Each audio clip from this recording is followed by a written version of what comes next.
అందరికీ నమస్తే అండి. వెల్కమ్ టు తెలుగింటి షడ్రుచులు. ఈరోజు వీడియోలో ఎంతో టేస్టీగా ఉండే చింతకాయ పప్పుని ఎలా తయారు చేయాలో మీకు చేసి చూపిస్తాను.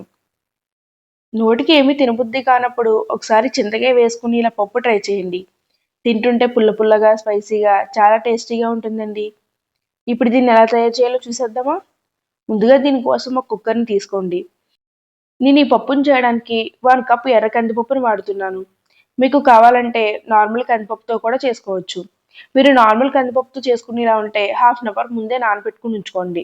ఇలా వేసుకున్న తర్వాత ఇప్పుడు ఈ కందిపప్పులోకి వాటర్ వేసుకుని 2 టైమ్స్ బాగా క్లీన్ చేసుకుని పెట్టుకోవాలి. ఇప్పుడు ఇందులోకి 1½ గ్లాస్ వరకు వాటర్ వేసుకోండి. అలానే 3 పచ్చిమిర్చిని పొడవాటి చీలికల్లా కట్ చేసుకుని వేసుకోవాలి. నెక్స్ట్ పావు స్పూన్ వరకు పసుపుని వేసుకోండి. అలానే 2 రెమ్మల కరివేపాకును కూడా వేసుకోవాలి. ఇలా వేసుకున్న తర్వాత ఇప్పుడు కుక్కర్ మూత పెట్టుకుని మంటను మీడియం ఫ్లేమ్లో పెట్టుకుని 3 విజిల్స్ రానివ్వాలి. మీరు నార్మల్ కందిపప్పుని యూజ్ చేసేలా ఉంటే 4 to 5 విజిల్స్ రానివ్వండి. ఇప్పుడు పప్పు ఉడికేలోపు చింతకాయలను కూడా ఉడకబెట్టుకుందాము. నేను ఈ పప్పు కోసము 150 గ్రామ్స్ వరకు చింతకాయలు తీసుకున్నాను. వీటిని 2-3 టైమ్స్ బాగా క్లీన్ చేసుకోవాలండి. చింతకాయల పైన దుమ్ము ఎక్కువగా ఉంటుంది. ఇలా బాగా క్లీన్ చేసుకున్న తర్వాత ఇప్పుడు ఒక గిన్నెని తీసుకుని ఈ చింతకాయలు గిన్నెలోకి వేసుకోండి. తర్వాత ఇప్పుడు ఇవి మునిగేంత వరకు వాటర్ వేసుకోవాలి. ఇలా వేసుకుని ఇప్పుడు ఈ చింతకాయని స్టవ్ మీద పెట్టుకుని ఉడికించుకోవాలి. ఈ చింతకాయలు ఉడకడానికి ఎక్కువ టైం ఏం పట్టదండి. 5 to 6 మినిట్స్లో ఉడికిపోతాయి. చూసారా? ఇలా నేను చూపిస్తున్నట్టు ఒక స్పూన్తో నొక్కి చూడండి. ఇలా పీసెస్గా అయిపోతుంటే చింతకాయ ఉడికిపోయినట్టే. ఇప్పుడు స్టవ్ ఆఫ్ చేసుకుని ఈ చింతకాయల్ని పూర్తిగా చల్లారనివ్వాలి. ఇప్పుడు ఇవి చల్లారేలోపు మనం పప్పును కూడా తీసి చూద్దాము. పప్పు విజిల్స్ వచ్చిన తర్వాత పూర్తిగా ఆవిరిపోయిన తర్వాత మూత తీసి చూడాలి. నాకు 3 విజిల్స్‌కి పప్పు పర్ఫెక్ట్‌గా ఉడికిపోయిందండి. చూసారా?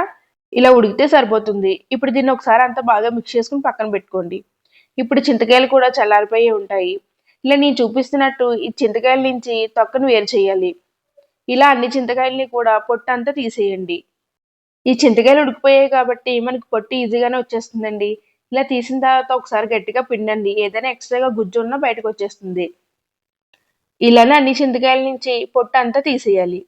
ఇలా తీసేసిన తర్వాత ఈ చింతకాయ రసంలో గింజలు ఇవన్నీ ఉంటాయి కదండి. ఇప్పుడు వీటిని అన్నింటినీ ఒకసారి బాగా ఇలా కలుపుకుంటూ ఉండాలి. ఇలా చేయడం వల్ల ఈ చింతకాయలకు ఉన్న గుజ్జు అంతా దిగిపోతుంది. ఇలా అంతా తీసేసిన తర్వాత ఇప్పుడు చింతకాయ రసంలోని గింజలు అన్నింటినీ పక్కకు తీసేయాలి. ఇలానే మొత్తం చింతకాయ రసం నుంచి గింజల్ని పొట్టుని అంతటిని తీసేయండి. ఇప్పుడు ఈ చింతకాయ రసాన్ని పప్పులోకి వేసుకోవాలి. మీరు తీసుకునే చింతకాయలన్నీ ఒకే విధమైన పులుపుతో ఉండకపోవచ్చు. అందుకే అంతా ఒకేసారి వేయకుండా ఒకసారి చెక్ చేసుకుని వేసుకోండి. నేను తీసుకున్న చింతకాయలు ఎక్కువగా పుల్లగా లేవు కాబట్టి నేను రసం అంతా ఒకేసారి వేసుకుంటున్నాను. ఇలా స్ట్రైన్ చేసుకుని రసాన్ని అంతా పప్పులోకి వేసుకోవాలి. ఇప్పుడు ఈ పప్పునంతా ఒకసారి బాగా మిక్స్ చేసుకోండి. ఇప్పుడు అంతా బాగా మిక్స్ చేసుకున్న తర్వాత పప్పు ఏమైనా గట్టిగా ఉందని అనుకుంటే కొంచెం వాటర్ వేసుకుని బాగా మిక్స్ చేసుకోండి. నేను కొంచెం వాటర్ వేసుకుని లూజ్గా చేసుకుంటున్నాను. ఇప్పుడు ఇందులోకి 1 స్పూన్ కారాన్ని వేసుకోవాలి. అలానే 1 స్పూన్ సాల్ట్ కూడా వేసుకోండి. ఇలా వేసుకొని అంతా ఒకసారి బాగా కలుపుకోవాలి.